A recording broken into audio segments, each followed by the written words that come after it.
it comes to sporting standards, Triumph Street Triple has always been one of the best. We're here in Jerez, Spain to ride the revised Street Triple. That's the Street Triple R behind me, and then there are Street Triple RSs we'll ride later. A little bit more power and better brakes on that one. Take it for a ride, report back later.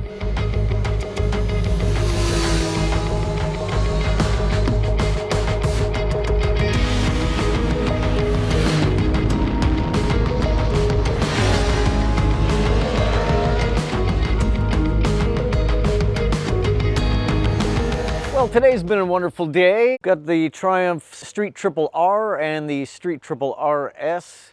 And if you're looking for a sporting standard motorcycle, it's kind of hard to beat these ones. The R retails for just $10,000, and there's a lot of value in here. It's got 120 horsepower, and it's got cornering ABS and Brembo brakes. Nice stuff, quick shifter, up and down quick shifter, which functions beautifully. And it's almost everything you need in a street bike, but if you want to go a little bit higher end, the RS includes Brembo Stylema calipers instead of the M432s.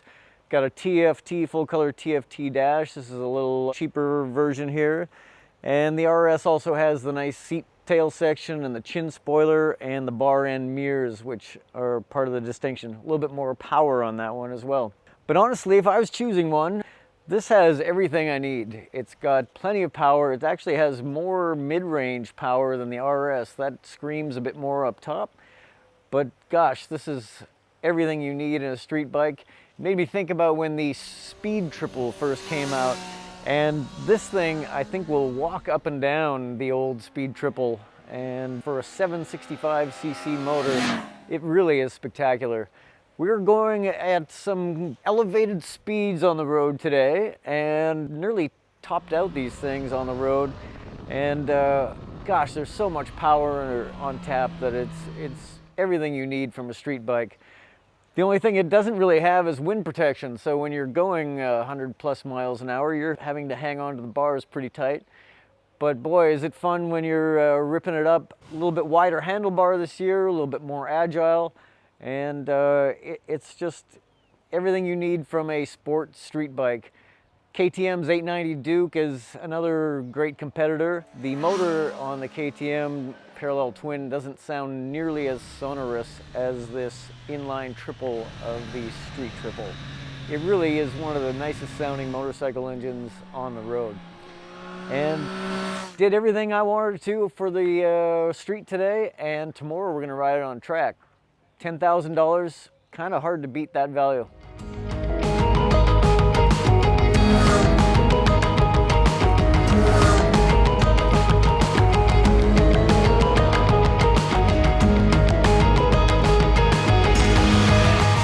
After riding the Triumph Street Triple 765 on the roads yesterday, that bike was fantastic on the road.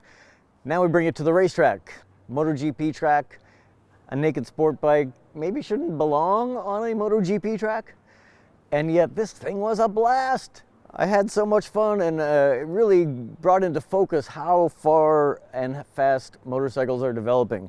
With traction control, wheelie control, good geometry, this thing was going fast around the racetrack. And if you're shopping for a middleweight naked sport bike, maybe you wouldn't take it to the racetrack, but with this one you could, because it was excellent on the track, and the engine that stands out to me. The flexibility is amazing. You had your choice of a couple of gears in just about any corner, and it feels like a much bigger engine. And it used to be the Speed Triple, the big brother that you'd need for that kind of flexibility, that kind of speed.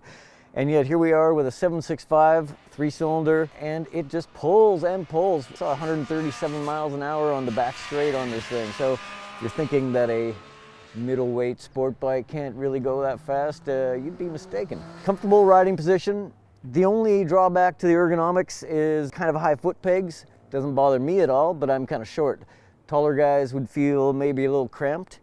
But boy, the RS version we've got here, TFT dash, Brembo Stylema brakes, Yesterday with the Street Triple R, I was thinking, you don't need the Stylemas because the other Brembo M432s were totally adequate on the street. But here, going this fast, the Stylemas really stood out.